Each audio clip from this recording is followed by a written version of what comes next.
All right, all right. Another awesome NASP webinar coming at you.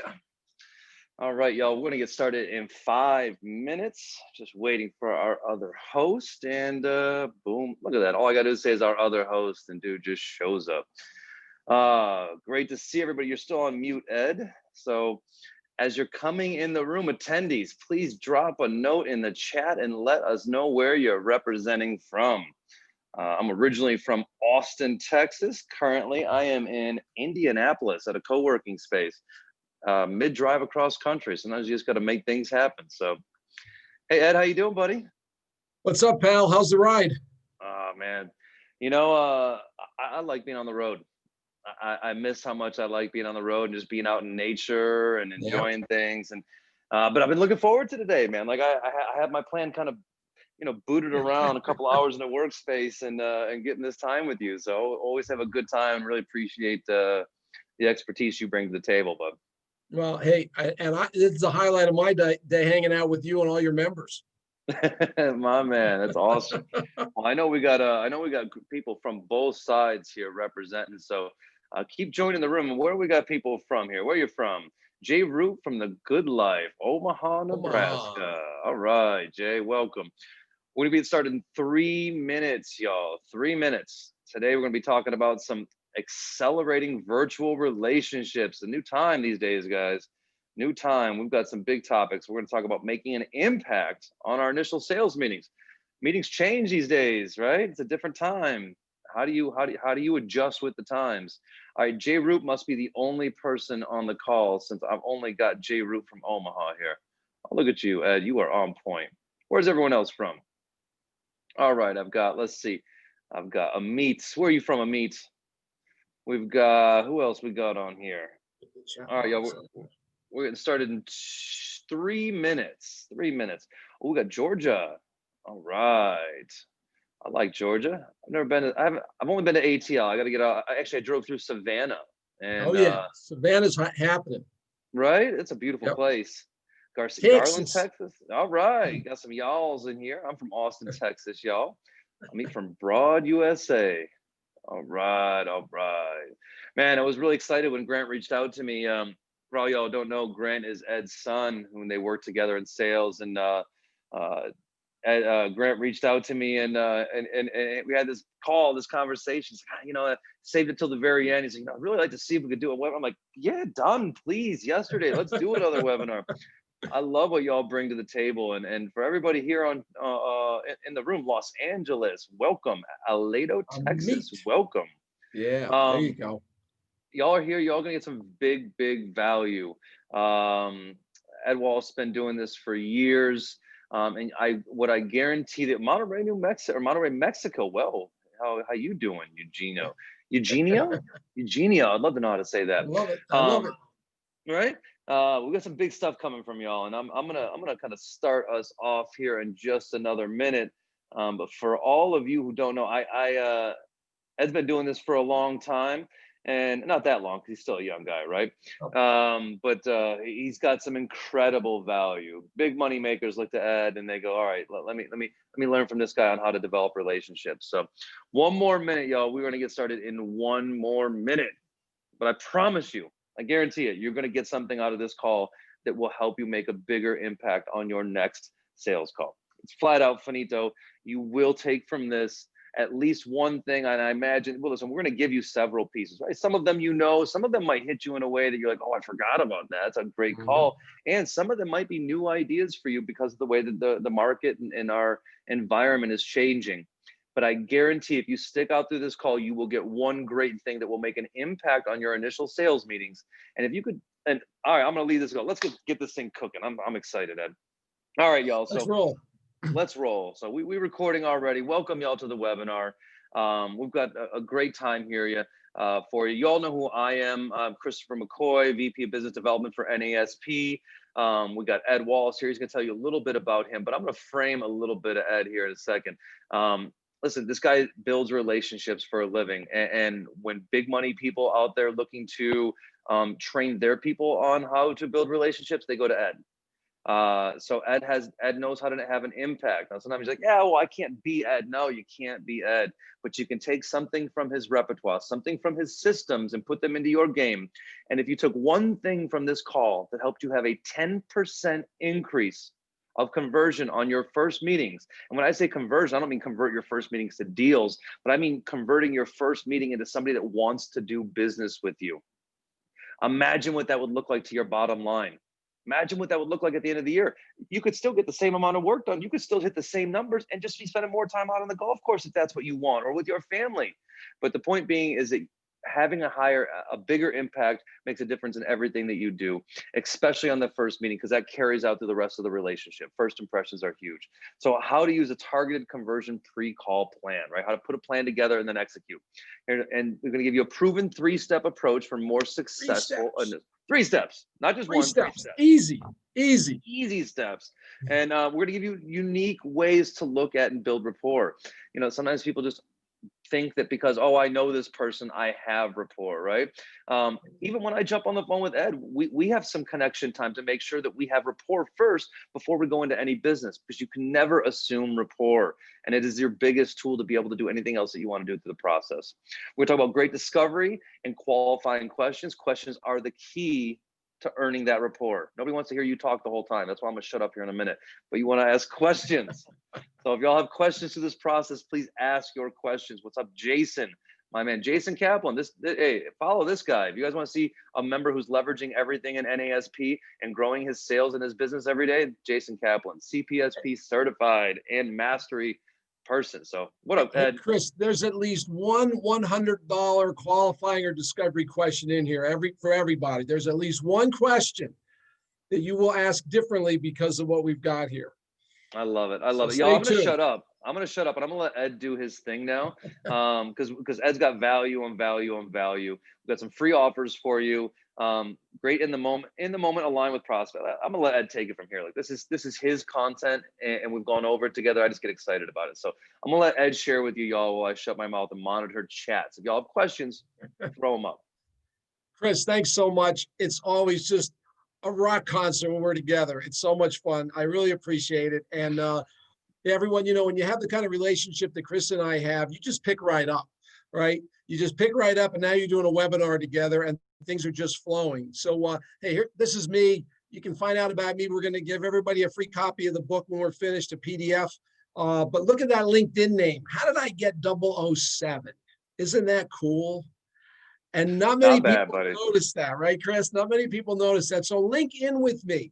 You never know. You never know who I know or who I can help. I've trained 28,000 salespeople. So I know a lot of people. So feel free to link in with me. We're going to start, Chris, with an audience participation question. Okay. So I love it. Here's our question. Chat in A, B, C, or D. What's your biggest challenge with initial meetings? Just chat in the letter, the number. It's all letters, I guess. Just chat them in. Let's see what we get. What's your biggest challenge? I'm monitoring here. All right, rapport phase, just getting into a comfortable place, getting down to business, getting from that comfortable place to actually taking. Oh, we're getting a lot of. Let's see. We got C, B, B, A, D, A, B, B, D, C. Oh man, y'all are. They're everywhere. They're everywhere. Yeah. They're everywhere. All over the film. A lot of D, all the aboves here too. Well, I asked you all that question. And I love the fact that Chris says y'all all the time, because now I'll say y'all. I might even say all y'all or some of y'alls. Because all of these typically, you know, depending on the interaction, we could trip up on rapport. We can trip up on when to actually talk about why we're there.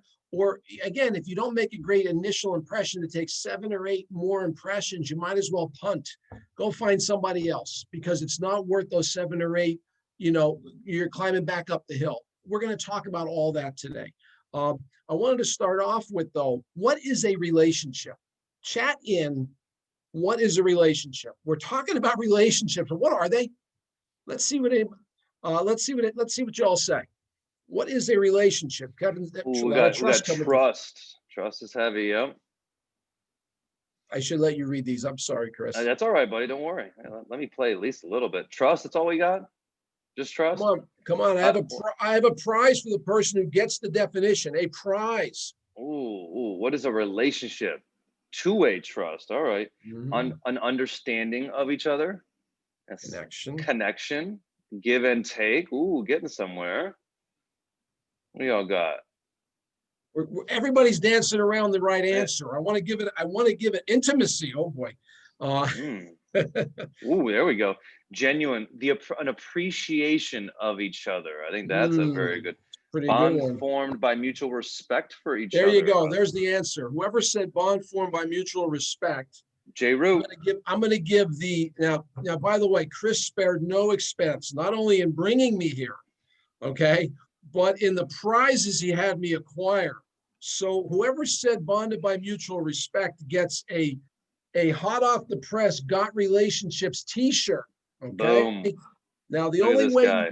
the only way you can claim this shirt is to hit me up in LinkedIn with your address. All right. Oh, there So you go. we'll give away a few more shirts today. In fact, I have another shirt question coming up right now, Chris. So we know a relationship is something where people come together around something in common, and mutual trust, respect, all those other great things came through in there.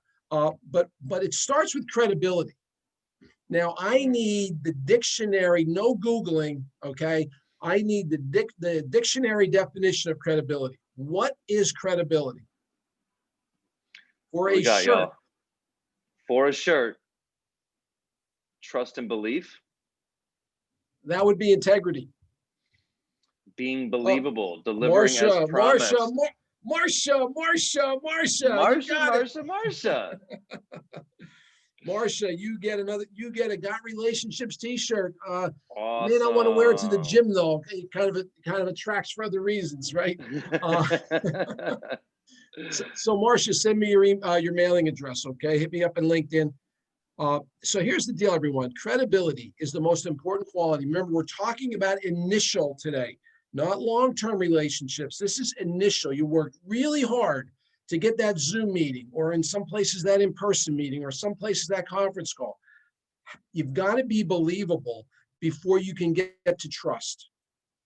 Because if they don't believe that you've got a good message or that you're coming across the right way, why would they trust you? And trust involves two people doing something. So it's a one-way relationship until you get to, they say, hey, let's do this. Let's talk again. Let's meet, whatever that is. Send me something. That's when it becomes two-way. So believability is the most important quality starting. Of course, trust is always the most important quality. And the third quality is just being yourself. If we can be ourselves, I like to say, just be yourself. Everybody else is taken, Chris. I don't know if I coined that, but I like to say I did. Jay just connected to me. Good job, Jay. These three qualities form what we call relational or relationship capital. And in every interaction you have with a prospect or a customer, you have a chance to build believability, to display integrity, and to just be who you really are. I mean, I don't think there's many more authentic people than Chris McCoy. I mean, Chris is who he is. He comes off the way he is. He's so great to get along with. Yeah, I think authenticity is, when you see it. You know when you see it. So just to lay a little groundwork for everybody, we're going to get into all the other stuff we promised, but this is what a relationship's all about. I want to drop real quick on authenticity. The Sure. great thing about authenticity is it's easy to come back to. You try to be the person that the other person wants to be oftentimes, and you get lost in your thing, and then you become nobody to anybody. So being authentic is a standard that you can always come back to yourself. You can feel good about every meeting, and more than likely, you're going to connect with people and attract people that are like-minded like you. Why? Because you're being the person that you want to attract at that point.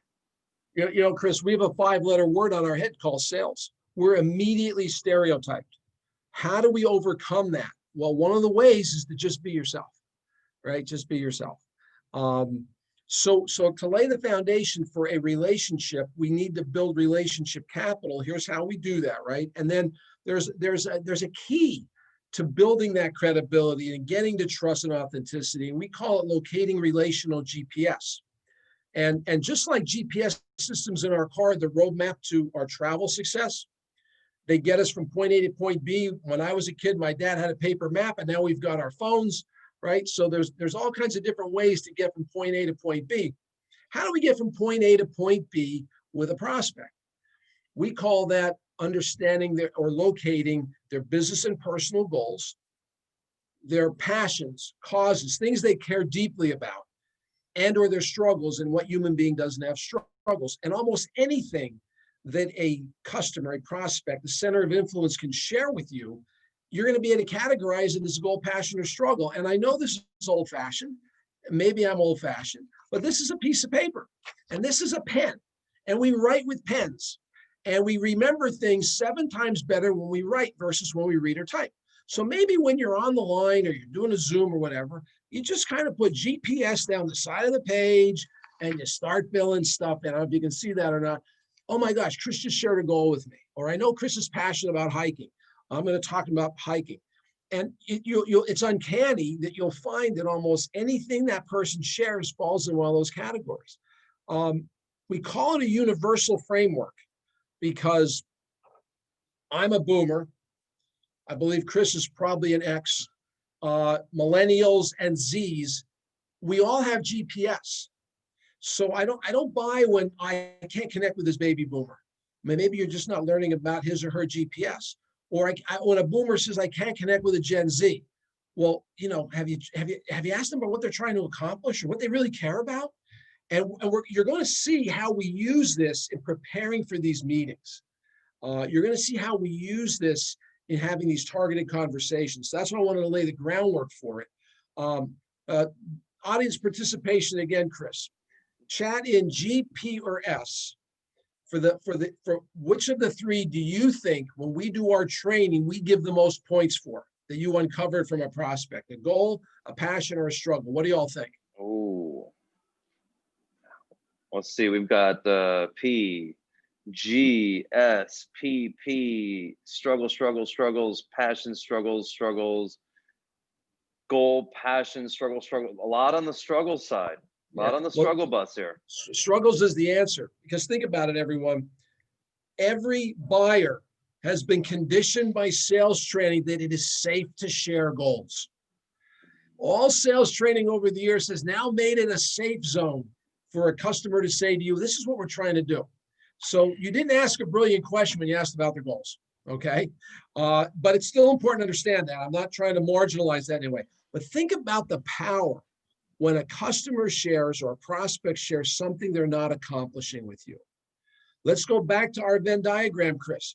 Wow, they must feel I'm believable. They wouldn't be sharing that with me. They must feel like I might be able to help them and that I'm going to follow through. That now you get a chance to display trust. And this guy or this woman they're pretty authentic. So think about it. Struggles are big. If you can learn struggles, I hope the light bulb's going off in your mind. This is really good. And just one little piece on that too. Every person is either going towards pleasure or away from pain. Every sales technique is very important. See, we often far too want to just jump on the bruise and tell them, oh, you're not going to get anybody by just laying on telling them how bad they are and how horribly they're struggling. You're also not going to get anybody by just telling them how great it could be. You got to push the bruise a little bit. You got to talk about the pain, address it, and then focus on the goals and the passion, what it would feel like to change that piece. And that is psychology based, y'all. That is not just an idea or a strategy. That's based in the root psychology of the way that our human behavior is. So beautifully said. And I love the process. And you know what, Chris? Here's the thing. When it comes to struggles, we don't have to ask them what's keeping them up at night. I'm going to share an easier way to do that today. When we get to our discovery questions, so you're not sounding like every other sales rep that's walking in there. Because you can sound too pretentious, you can sound too prying, you can say, because a lot of ways you can sound when you really say, so if I could solve one problem for you today, what would that be? Like, come on. Back in my early sales days, Chris, was if I could wave a magic wand here around your business, what would it be to fix everything? Can you imagine what the buyer is thinking when you ask that question? And again, believe it or not, a lot of this is still prevalent. I'm sure some of you are out there using these techniques, which is okay. We're going to dispel some of those myths for you today. So last question on GPS. When does a business relationship really begin? When do you think it really begins? After everything I've just said, when do you think it really begins? What do you think, y'all? After trust. before the call, at the handshake, first contact, when mutual interest is established, first approach after credibility with an agreement to proceed, when they Good trust stuff. and respect you. Good stuff. You know, I think I forget who said it, but it was when mutual trust is established, and that's established when you locate GPS. So, and I know this is probably going to sound terrible, but I'm going to say it, Chris, because I think I'm safe. Anything before you learn GPS in a business interaction is business relationship foreplay. You do not have a business relationship until they share a goal, a passion, or struggle with you. It is just preliminary. That came It's off okay. it's That came off okay. yeah, absolutely. You could have come across much worse. And what it is, it's people in their patterns. Look, until you break somebody of their pattern, they're just running through their daily. Like, yeah, I talked to 10 of you. Just go ahead, whatever you want to do the demo. Okay, do the thing. All right, awesome. Right. And they just go through the process. I love it. I was just checking our time. We're doing great. So here's an example of GPS. When a prospect shares an aspect of relational GPS, that's when a business relationship really begins. So the minute you hear a goal, the minute you hear a passion, the minute you hear something they're struggling with, boom. Remember that Wallace guy talked about GPS. The relationship is moving forward because they're sharing this information with me. So we have a little foundation here, and I just want to share a quick structure with you on where relationships start and end, or evolve to, I should say. And then we're going to get into the targeted conversation. We have a process in my book. Everybody's going to get a PDF of my book if you request it, and we'll talk about how to do that. We have 5 steps to a business relationship.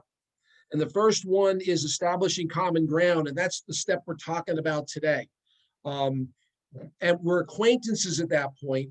We want to move into the dimension of professional peer, where we're 2 business people working on stuff. We're not a sales rep and they're the buyer. We're a business professional who understands their business. We're asking them great questions and they're sharing information with us. So maybe we can move up the ladder together.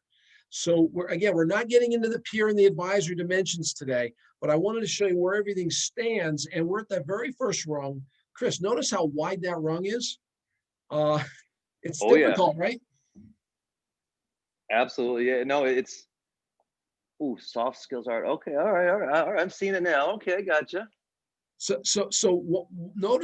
Think about it. I mean, the hardest part of a business relationship is getting off the ground. You mentioned common ground earlier, Chris, and the words are right there. We have to establish common ground. We have to become believable or credible before we can start trusting and doing stuff together. So it's almost like when you've developed that rapport and you get to that place. All right. Now, then it's almost like just solving a puzzle at that point, right? So we're both on the same team trying to solve this puzzle together, as opposed to trying to get something from each other. And then that phase doesn't really happen until you've established that common ground. Beautifully said. I like that. So we're going to work. If you can just think about the first rung, everyone, we're going to work on that first rung, and we start off with what we call a targeted conversation pre-call plan. You've all probably been trained on pre-call planning. Please don't look at anything that I'm sharing that it completely replaces all the knowledge and all the experience you have today. Please look at this as complementary, or maybe looking at things maybe a little differently. There's a lot of great methodologies out there, so I don't want you to think, oh, this is the be all. But I've been around quite a while. I've trained a lot of salespeople, as I mentioned, and I was in sales for almost 25 years. So this is a culmination of all that stuff.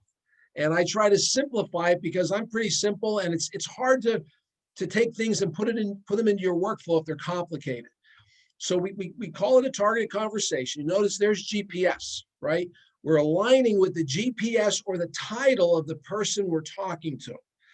And I'm not worried about passions right now, Chris. I want to talk about goals and struggles and how to prepare for that. And then what questions am I going to ask that create credibility? How do I discover more about this account? How do I qualify this account? We have a 4-step qualifying acronym for everybody called BANT that I think you're going to love. And then what in the world is a value proposition? I know you know what it is, but how about one you can actually use, right? How about one you can use this afternoon? We're going to work on those as well. So let's talk about the targeted conversation pre-call plan, and then we'll work right through the value prop. And then I'll tell you how to deliver a first meeting.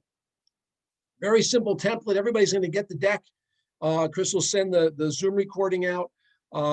Very simple template.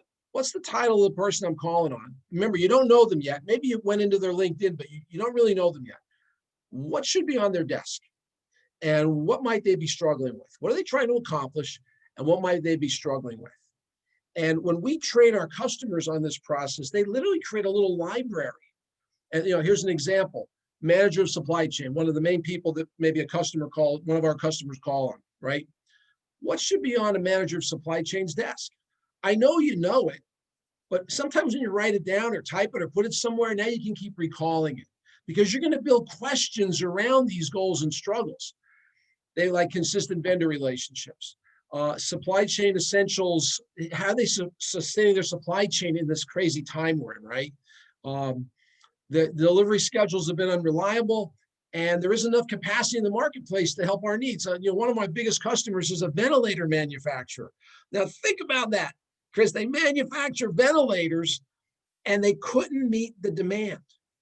They couldn't meet the demand. It was the VP of sales there said, Ed, this is the greatest moment in my career and it's the worst moment in my career because they could not manufacture them fast enough.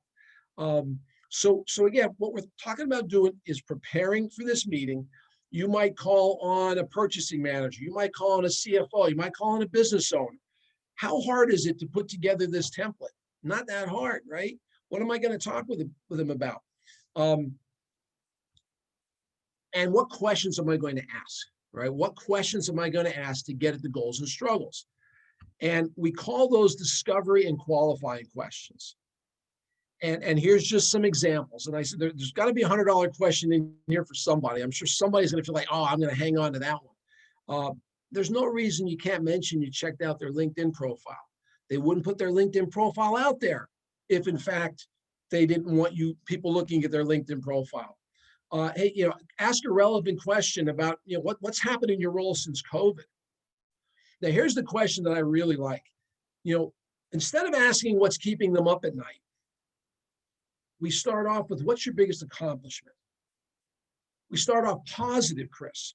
We don't start off reminding them of how they're failing, right? And they're sharing that with a total stranger who comes in here and asks the same questions that every other total stranger asks. We want them to come in and ask the question, hey, tell me, with all this going on, what have you accomplished? What do you feel really good about? Then you can back into, and then for the other, anything holding you back? And it's a conversation, not an interrogation. Do you like that question, Chris? What do you find? No, I love it because one, people don't care about all the facts that you tell them. They only care how you made them feel. And when you're first looking to build that relationship with somebody, if you start off making them feel like shit, they're more than likely not going to continue building rapport in a relationship with you. But if you start the relationship off making them feel good and allowing them to talk about their accomplishments, which most people in these chief roles or in buyer roles love to do. Everybody loves to talk about themselves, Joe. So that's a really beautiful question. Ask a business owner about their business and you can listen for half an hour. You don't have to say a word. And you're going to learn a lot of GPS, right? And then 100%. You can also, exactly. You can also mention more about LinkedIn. So here's some more discovery questions. Part of it is also then, when they start sharing a struggle, hey, you mentioned X is holding you back. How do you measure the impact? You're asking questions about KPIs and measurement. You sound different, right? You sound better than the typical sales rep. What have you tried to solve it? Where's your team in terms of solving? Go ahead, Chris. I'm sorry. Yeah, one more point too, just about the last slide. LinkedIn is a great place to do this because it's a business platform. Don't go tracking them down on TikTok and Facebook and talking about what they did last weekend. Maybe leverage that to bring up conversation so that they can open that door to their personal life for you. But the business is a business. It's open for conversation because it is my business site. For the personal stuff, wait till you get permission to cross that line. And you know what? One of my business partners, John White, is on here. Everyone, if you want to check out a cool LinkedIn page and a LinkedIn presence, check out John White at Achieve Next. You'll see, he hasn't written books like me, and he's not a public kind of person like me, but he's a real true sales professional. He's made it his entire career. Link in with him and check out the stuff he posts, the presence he creates, how he creates the idea that he's an industry resource, not only the salespeople, but the business leaders. So check out, link in with John. You'll see his contact information at the end when we offer the free stuff. But Chris just prompted me to think of that with his comments. So check that out. That's a really good LinkedIn page. It's not that difficult. Back to more discovery questions. So I think I was down to, what are you specifically needing to improve? When does this need to improve? How will you measure success? Now you probably are asking some of these questions. Sometimes it's good just to remind you that you are there to see if they have a business problem that you might be able to solve, right? So we start off with rapport. Now we did a little bit of rapport on the first set of discovery questions. We're going to talk a lot about rapport here in a minute. More discovery. Let's do qualifying questions, okay? And remember not to be leading with your questions. It's very easy to add, not to be too leading. I've had plenty of salespeople call me up and they're asking targeted questions that are leading to sell me their product. Right. And that's a very big difference because their intent is to be able to sell me, not their intent is to learn and understand me. And it can come out. You could use the same words, but it could come completely different across when your intent is wrong. So make sure that you're looking to grow and also be curious. Mm-hmm. Make some assumptions and be curious if you're right. Don't look to prove yourself right, because that's what comes off as leading. Be curious if you're right. Absolutely, Chris. And again, I think any experienced buyer can tell whether they're being led down the path to your solution versus the person's genuinely interested in me, the person's genuinely trying to learn about my business, the person researched it before they came in here. Those all go to your credibility. And when it's done with expertise, we love to talk and build a relationship. Even if they're selling us, even if we know that they're selling us, if they do it with tact, with intent, and with rapport, I'll go. Come on, keep it coming. And one of my opening lines when back when I was doing more daily selling, Chris, was, Chris, I'm really just here to launch the relationship today. Or if it's a previous account, just relaunch our relationship. So please, I don't intend to give you any kind of sales pitch today. I literally will say that, or I literally would say that back in the day. And it's really amazing how it kind of takes the air and the pressure off the conversation. And guess what? You start asking some great questions, and next thing you know, they're buying stuff. Absolutely, that's a great D-frame, right? You kind of take apart the stress or the worry. Oh, so you're not here to sell me? Okay, yeah, right. I can relax now. Yeah, well, what do you got though? It's beautiful. And there's a great blog post last week on NASP Resource Center about framing, pre-framing, reframing, and deframing. So check that out, y'all too. All right, Ed, back in. Oh, cool. So we want to ask open-ended. There's broad to specific questions to demonstrate credibility. We have a tool, an acronym called BANT. This is old school, but it's still so relevant. Budget, authority, need, and timeline. Budget. So we need to know if they have a budget. Authority, can they actually decide? Need, did you find a problem? And when do they need to solve it? So let me share a few questions on these. I just want to check our time because I got to get to pizza. I'm going to talk about pizza when we're finished with these qualifying questions, Chris. We'll see how schooled everybody is on pizza. Hungry already, dude. I can't send everybody a pizza, but I'm going to talk about pizza. So, hey, some questions you already know, right? Do you have a targeted budget? How much have you spent for similar projects? What's your annual revenue? Here's the one that I love. Have you been given a budget, or will we need to build a business case for one? That implies, that's a game winner right there. There's your $100 question, everyone, right? Will we need to build a business, meaning, wow, this person helps me rationalize this to my management. This person, I don't have to worry about the ROI. They're going to help me with that. So again, I think that's a $100 question. I hope everybody remembers that one, just like they remember the one about what have you accomplished in the last 4 to 6 months in our discoveries. Anytime you can put yourself on the same side of the table as your buyer, it's a tremendous move, and this is a great way to do it. I get asked, what's your budget all the time? I don't know. It's a new product. We're not spending anything on it right now. So like you kind of like built yourself into a wall, right? Yeah. Well, what's a good implementation worth to y'all? What kind of difference does it make in the company or in the Mhm. ROI? Or those are questions that more lead towards that. But this is great. I love that, because normally this also helps you discover whether there is multiple people in the buying process. It also helps you discover, is there a budget? What are they currently spending? And then also get into the value for them. Was when you build the business case, you really talk about the upside of it. So that's a great question. I'm And writing these that are, one down. and Chris, these are kind of things like, if you think about a basketball player, every day they go out and they shoot free throws, right? It's the same thing. A sales professional, every day we go out, we should be asking questions. So let's get really good. Even if it's the same question we're asking to 10 different people, let's get really good at the way we ask that question. And by the way, you'll see at the bottom of the page there, OTB Solutions. My great friend, Mark Roberts, he created these qualifying questions. So I want to make sure I gave him a little shout out here, Chris. And if you ever want to look at another great LinkedIn page, Mark Roberts, no smoke and mirrors selling. That's what he calls it. So great friend of mine, great sales coach. And I know he's a big fan of NASP. Let's do A, authority. So here, this got into a couple of things Chris just mentioned. With other clients, customers, we use the terms interchangeably.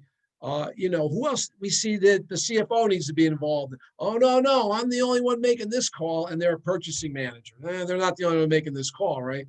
Are there other people we should start bringing into this discussion? That's how you start forming the authority. That's where you start expanding what we call, Chris, laterally and vertically within that account, right? You've got your main contact in the middle of the compass.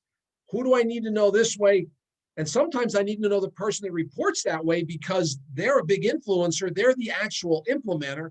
And who laterally do I need to connect with? And you start thinking strategically, not just about this one contact, but about the whole lateral and vertical, sphere, I'll call it. 100%. I just got off a great advising call with an executive team of $1 billion company that we're working with, and we do a lot of great culture work. And one of the great things that they were saying to us is, like, we've never had somebody go through and work with all of us, and help align with the whole team, right? Because you can do a great business rollout, have this great strategy to roll out, but if not everybody's aligned with the process, you're gonna, even if you get past the first sale, now you've got implementation problems, you got renewal problems, and then now you've made the buyer look bad because it didn't roll out properly. So aligning with the people that are involved in the decision is like it's like pre-closing. It's almost like identifying the objections up front.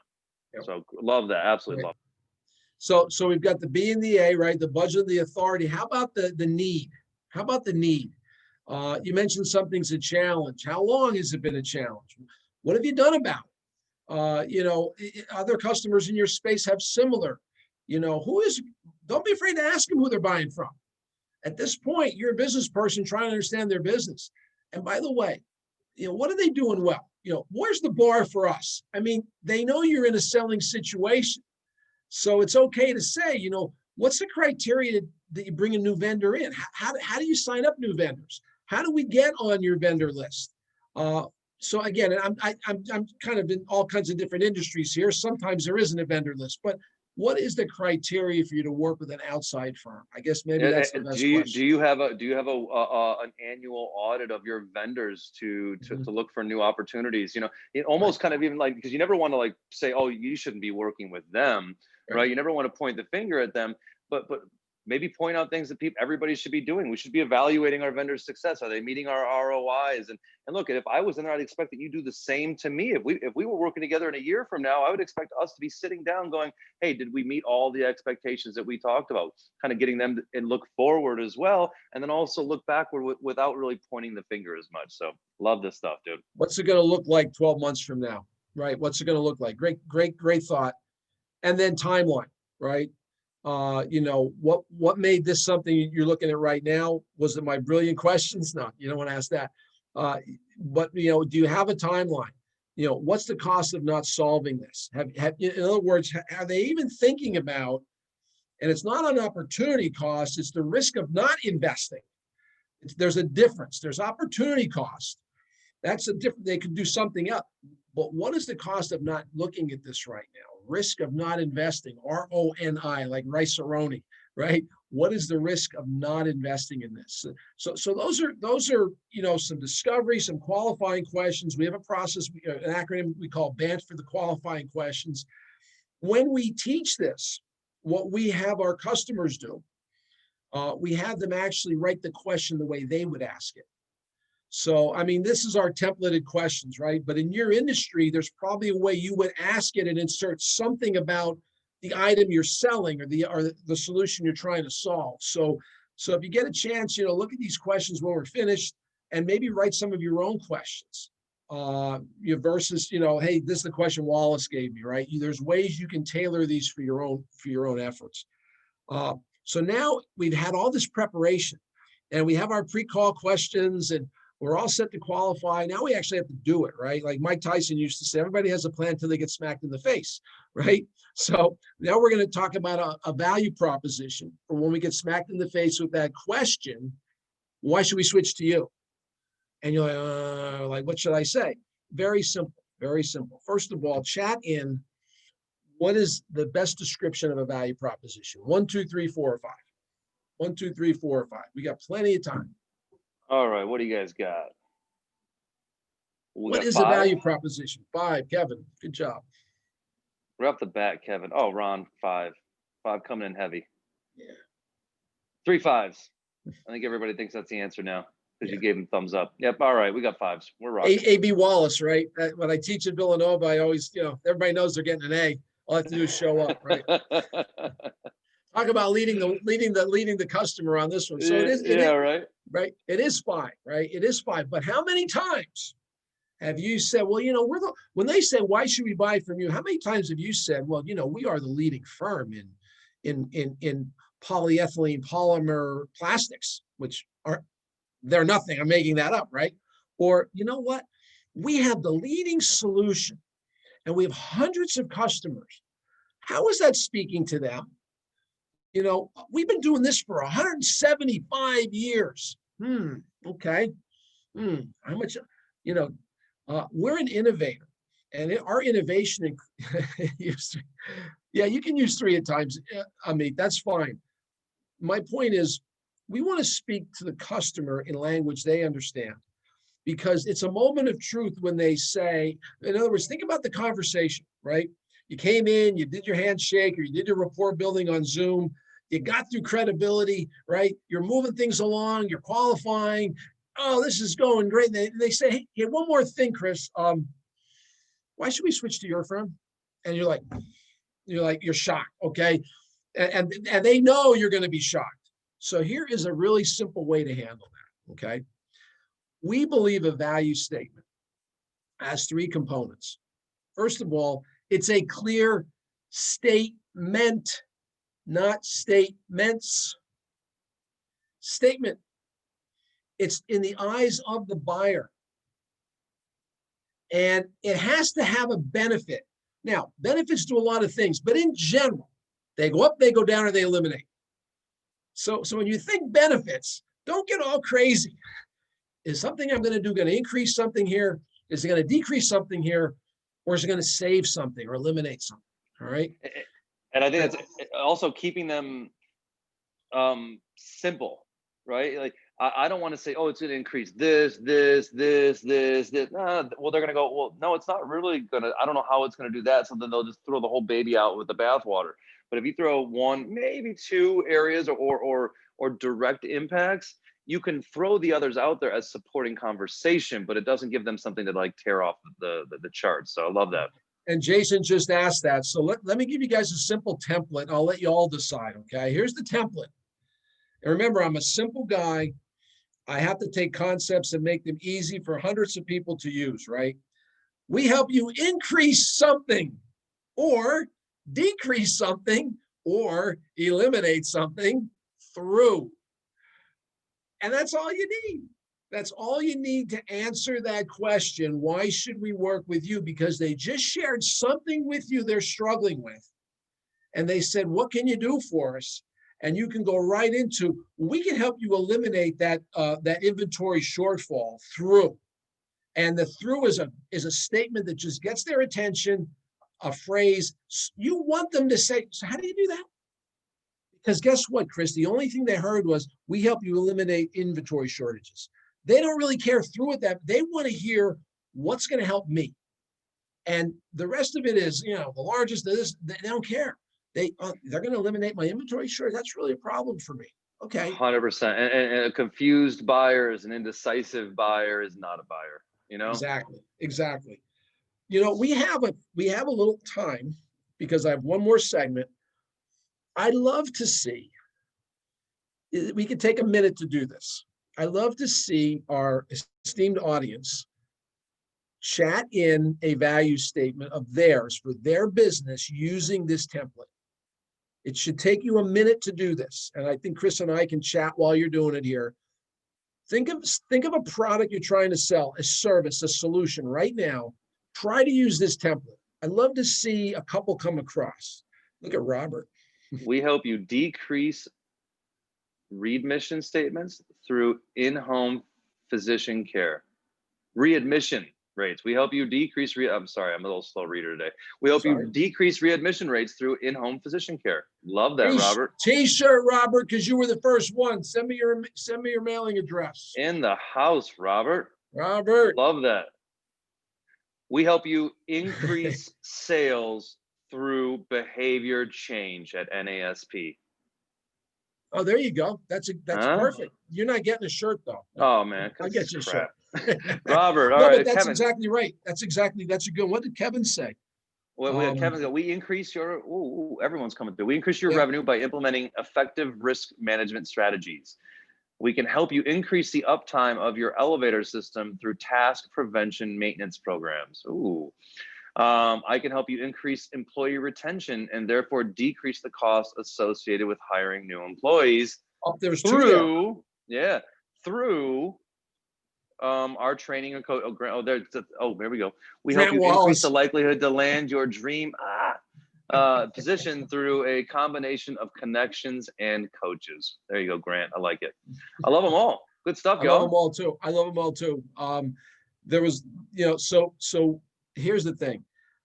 We know you know how to do this. We know how to do this, but sometimes our mind is working faster than our mouth, or our mouth is working faster than our mind.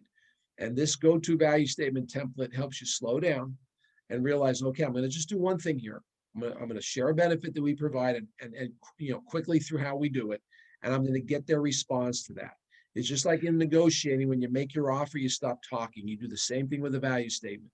You share your value statement and you just zip it and let them respond. They're generally going to say, how do you do that? How do you do that? Hey, great job, everybody. I think we gave away a shirt there. This is right out of Story Brand too. Like the Story Brand concept is a great book, Create Your Own Story Brand or something like that. I can't remember the guy's name, Donald Miller maybe. And they really talk about, look, if everybody in the company can state this statement with passion, with believability, and can come up with it right away, then you have a powerful team moving in a positive direction. So I think as an individual, if you can't recite your value statement on a regular basis, you've got no business calling any customers or prospects. And this is not to take a shot at the value statements that marketing puts together for everyone, but marketing is not sitting across from the buyer. Okay, marketing, and I love marketing, but they are not in the room. They are not in the arena. They're giving you good information. You've got to use that in a way, and the in a way, in my mind, is the through statement. But the benefit is in the moment with that buyer when they shared a struggle or a goal, and you go boom, and then you pause. So how do we pull all this together? Okay, we call it rocking your initial meetings. And in my book, chapter 5, we take you through this whole process. I'm going to quickly take you through it right now. ROCK stands for 3 things. There's 3 segments to every initial meeting: a rapport building session, an objective sharing or agreement session, and a credibility and value statement section. Okay, 1, 2, 3, pretty simple. Most of your meetings are going to go this way. I want to tell you about a place called Maroney's. Okay, Maroney's is my favorite pizza place in the whole world. It's not too far from my house here in the Philly suburbs. And you notice they've been around quite a while. 1946. On a corner in a little Italian neighborhood. It's been there since 1946. They still have the paneling inside the bar. Okay, so they haven't changed the decor. I think they replaced the floor one time in all these years. So they've been around almost 75 years. Now, you notice their tagline is just a little different. Here's what's different. Another audience participation.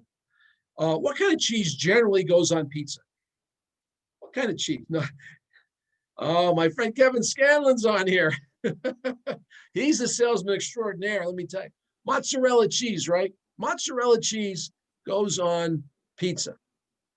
Would you believe that in 75 years, Maroni's, or as the people who really think they know it call it Marone's, they do not serve mozzarella cheese. They serve provolone cheese on their pizza. Anyone ever had provolone cheese on pizza? Nope. Sounds like some people like the idea. The Ed Wallace pizza is triple provolone every Friday night. Triple Kevin's provolone. been there. Kevin's been to. All right, look at this. Oh, Kevin. Oh, I wonder where Kevin's. You must be around. What town you from, Kev? Chat that in. So think about this. 75 years. Oh, Kevin's a Nova guy. Look at that. Hey, go Cats. Go Cats. Kevin Scanlon's on here too. He's a Nova guy. Think about this. In 75 years, back to our business stuff here, right? They have only served provolone cheese. And as Kevin Scanlon attests, they're jammed. They're jammed. You got to order in advance. It's hard to get a table in there on Friday and Saturday. They're only open from 4 to 10. All these years. They're on the third generation now, right? So I'd like you to look at the way you hold your initial meetings and build rapport just a little differently now. Just like provolone cheese on pizza, I'd like you to look at rapport just a little differently, okay? And here's why. We've all been trained to come into meetings and you're the star of the show. You're asking about the golf trophy. You're looking at the beautiful family. You're trying to find something to create some rapport about. And guess what? You look like everybody else, just like mozzarella cheese on pizza. How about if you come into that meeting or that Zoom and you say, hey, great to meet you, Chris, or appreciate the chance to meet you, Chris. And then, unlike any other sales rep in the world, you stop talking. You stop. And you let Chris respond, which is the normal way things should happen, right? Well, Chris is going to go one of three ways. Ed, how was the flight in? Or what this weather's been awful, or the Eagles are terrible, right? And now Chris has decided that we are going to build rapport. It's Chris's decision, my friends. It's not yours as the sales rep. It's Chris's decision. It's provolone, not mozzarella. Now, Chris could say, what do you got? Guess what? We've done our pre-call plan. We have all our questions ready. We're going to go to box 2. Or Chris took this course and he remained silent just to tweak us, right? Well, then you go right to box 2. Let me tell you how this played out for us in real life. I started my company in 2006. At the beginning of that whole time, LinkedIn was just coming on board. If you got referred into a meeting, you just went to the meeting. So we're meeting with a large medical products company, and I'm with my sales rep. His name is Jim. And we go in and we get badges at the desk. And the admin came out. Our contact's name is Kristen. Her admin came out and she said, hey, Kristen's on the phone. Let me bring you back to her office. Great. Get our badges, go down to Kristen's office. As we enter Kristen's office, she's on her phone and she's sitting sideways, and sitting in front of us as we sit down is this gigantic bouquet of roses. And I know the minute Kristen turns around, she's going to be looking at us through these roses. So I'm waiting. This is going to be fun, right? So she turns around. She goes, oh, sorry, guys. She's smiling. So I know she's going to be warm. Takes the roses, puts them on her credenza. We go through our meeting process, and we went through the rock process. It worked out great. She said, hey guys, that's great, because our goal for the meeting was to meet her sales training people. She decides she's going to make that intro next. She's going to do that for us. She said, let me walk you guys out. Now we walk to now she walks us to the security desk, and she said, hey guys, got a question for you. What's that, Kristen? Remember the roses on my desk? Yep. Remember I had to move them out of the way? Yes. How come you guys didn't comment on those? Not in a challenging way, in a curious way. We said, Kristen, well, one of the things we want to help your reps to do is not to be stereotypical. And, it didn't seem like you wanted to talk about them, so we did. She goes, you know what? They've been on my desk for a couple of days. You're the first 2 sales guys who didn't bring them up to me. We're still waiting to this day as to what those roses were for. She never told us. So think about it, Chris. Any of the sales rep walks into an office. Oh, is it your anniversary, Kristen? And maybe they just got there. She had a little tip with her husband or significant other and their makeup flowers. And now she's got to lie to us or fib to us, or maybe someone passed away and they just got there. And now she's got to talk to these 2 total strangers about these flowers. So I guess the myth buster here is, or the provolone cheese is, don't behave like a sales rep. Don't go in there and pick out things that the buyer is used to seeing everybody do. Go in there with great questions, let them decide about rapport, and think twice about the roses on the desk. Okay, think twice about the roses on the desk. Provolone cheese tastes better. Now, I've been challenged on this, and I'll let it go, Chris, because we're almost finished. I've been challenged to, well, why can't I just say what lovely flowers? Go right ahead. You want to say what lovely flowers? Go right ahead and say what lovely flowers. But don't make the flowers the center of the conversation, okay? Then once you get through rapport, and sometimes it could be the whole meeting, and sometimes it could be 5 seconds, now here's where you come in with your qualifying questions, your targeted questions around goals and struggles. Notice I plugged one in, learn about how the pandemic's impacting their business. I'm sure they have a lot to talk about there. Have a couple more in case that one doesn't work. Then down below, keep going on your learnabouts. We call them learnabouts, discovery questions and qualifying questions. And then ultimately, when they feel compelled to ask you, have that value statement ready. We help customers increase, decrease, eliminate, through. So, hey, y'all, what do y'all think about rock? Are you going to try rock? Give me a Y or an N. I want to see a lot of Y's coming across here. I love it. I absolutely love it. And you know, it's great to have a system that allows you to be accountable to the sales process, but also allows you to be authentic in building relationships, right? As we purchase from people, as we build these relationships with clients, we always have to understand that a relationship is the start, and you don't start with the sale and then build the relationship. So go at it like you're building a relationship, not like you're just trying to get the sale.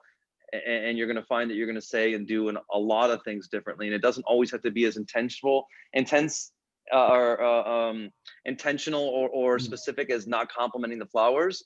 But what you'll find is that you are more focused on them than you are yourself and just trying to get something from them. So I love this. I love this, Ed. How about Robert Crosby here saying he's going to use rock at his next meeting? My man, drop us a message on the let us know how it goes. Let us know how that goes, Robert. I'd love to hear this. Hey, I'm going to close. Please do. We have some offers, and then we'll do a little Q&A if anybody has any questions. We're like right on time here, so this is really good. I didn't talk about virtual specifically, but everything we talked about today applies virtually. And I think I said proximate or virtually or in a Zoom box, right? How do we make that Zoom box provolone cheese, right? How do we make it different? And then, approach every interaction you're having. They're so hard to get with some kind of plan. We call it a targeted conversation pre-call plan. You can't go wrong uncovering GPS. Everybody should have goals, passions, and struggles, regardless of culture, generation, the country they're from. It's so interesting. We do a lot in Europe, and all these concepts work over there. They love this GPS idea, especially like Eastern European people. They like structure and process, and they're maybe not, stereotypically as warm maybe as Spanish people or Italian people. So Eastern European people love this stuff. Rock your meetings, rock those initial meetings, and my goodness gracious, the holy grail of sales is your value statement. It's the moment of truth.